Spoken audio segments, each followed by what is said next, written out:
There's a bit more than 2 trillion tonnes of carbon dioxide in the atmosphere, normally expressed as parts per million. That's about 700 billion tonnes more than 200 years ago, and that's what's dangerously heating the planet.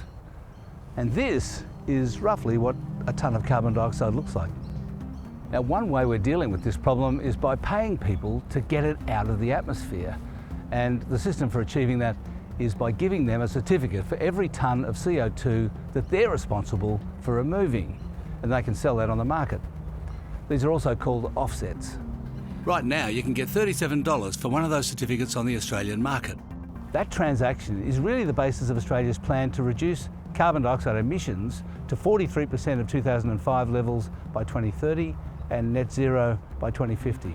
The companies that do most of the emitting are supposed to reduce their emissions, but they can't. So they're allowed to buy those offsets instead.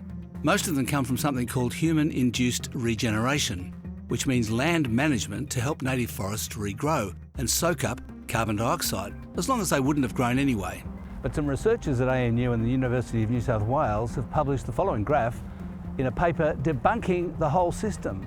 The vertical green bar is when 75% of the human-induced regeneration projects were registered. The line is the amount of forest cover in the areas covered by the scheme. It's increased, so some carbon dioxide is out of the atmosphere, but not much. And anyway, it was increasing before the humans that are inducing the regeneration started earning their certificates. In fact, there's a global controversy about the integrity of offsets. Someone in the United States has just been charged with fraud for selling fake offsets. It's an argument that's not going to go away, and it's central to the whole project of dealing with climate change. Maybe we'll just have to, I don't know, reduce emissions.